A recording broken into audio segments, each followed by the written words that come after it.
we're delighted to welcome everyone who is here, especially those excellencies from the high commissions and embassies and missions that we have not met yet. I think this is the best occasion that we could meet for a happy, quick, fun event. As you know, a few Sundays ago, March 21st, we had celebrated International Day Against Racial Discrimination, and we've had a series of events. This is the culminating one, but we'll continue our work during the year.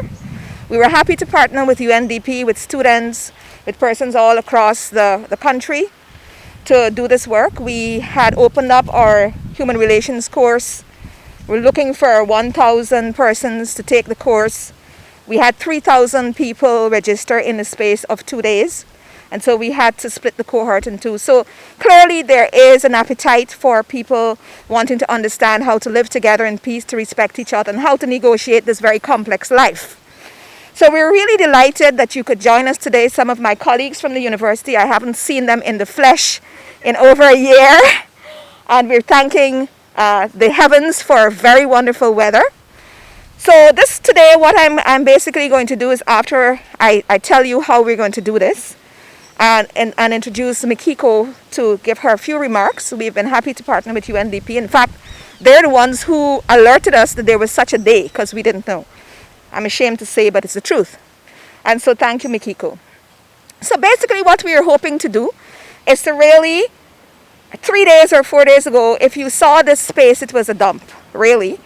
And when we were looking for spaces on campus that we could try this experiment with, people said, this is a unique space. We found some others.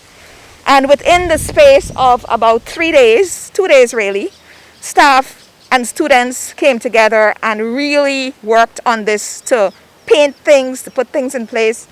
I want us to give them a big round of applause. Thank you. Maintenance, department, Pace, Deck, Nelsonia, where is she? And the artist, Mr. Mohammed, who are students and friends who came and did this. All our ground staff, everyone, occupational health and safety, and everybody who did this. What we're going to do is that we have a series of things that you can choose from. It's up to you. There are chimes over there, there are plants, there's paint. You can paint those of you who are claiming great artistic prowess, now's the time to prove it.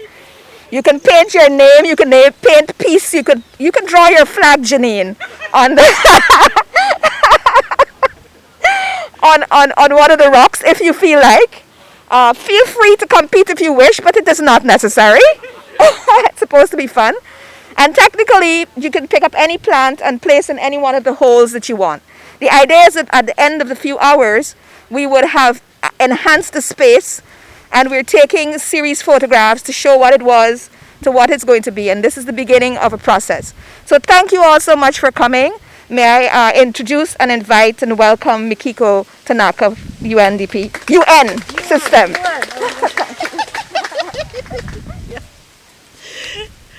Hi, good morning, everybody. So, just to add on that. So it was actually the Office of the High Commissioner for Human Rights, OHCHR, that alerted me that March 21st was the International Day for the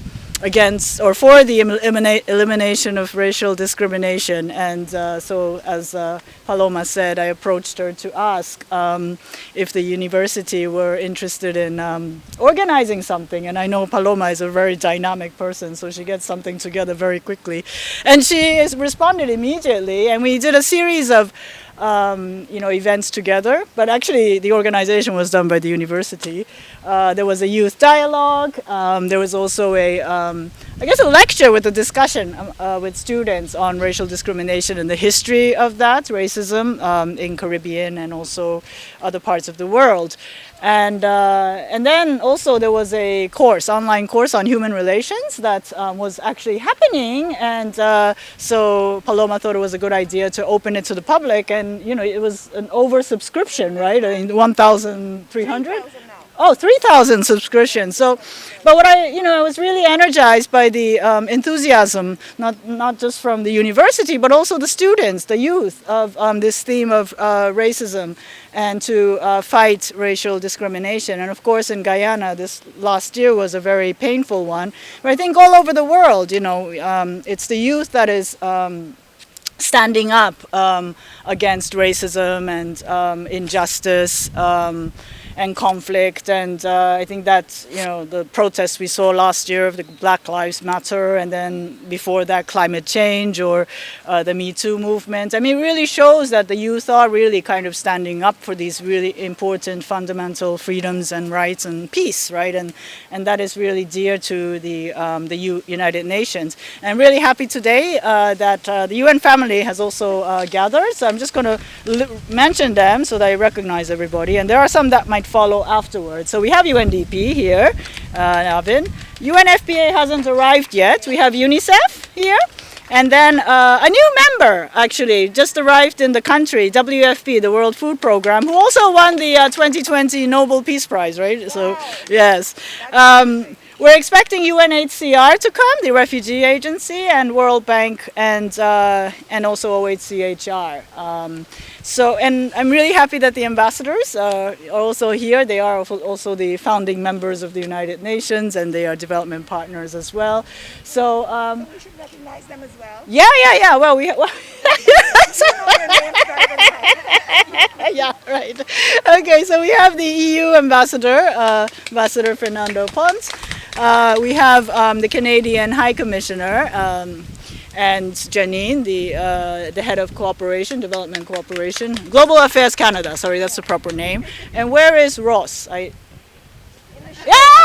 Yes, the British High Commissioner out there as well. Yeah, and I'm really happy. Thank you for organizing this. It's fantastic. The name Peace Garden is really perfect.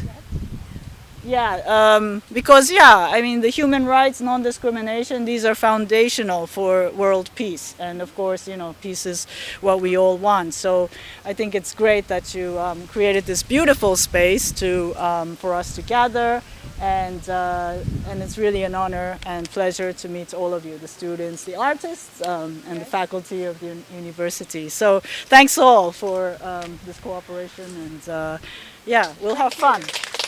And what we should do, Mikiko, because I'm now seeing my colleagues, we have some key colleagues from the university here, which who would like to recognize as well and introduce. Yeah. So Dr. Jackie Murray, who is a statutory officer and head of our Distance and Education, Institute for Distance and Education.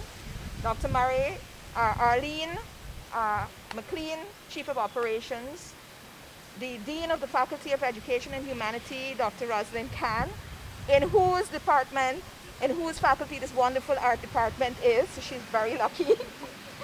Dr.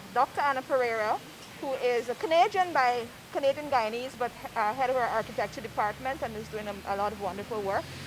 I can't recognize this person with the mask on. Oh, Dr. Tammy Topi.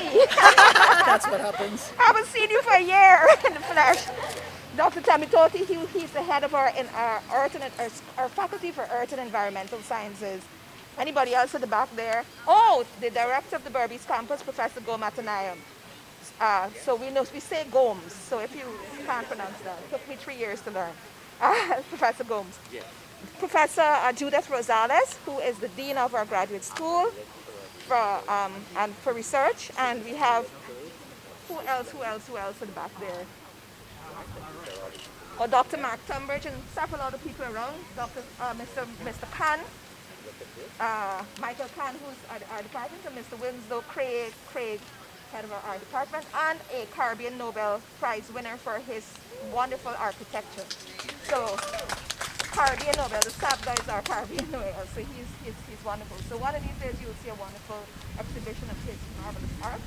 So thank you. So what we can do now, put ourselves out of misery. Do you want to put that, really want to plant it? You look like you're so happy to. So can we lead ourselves over here?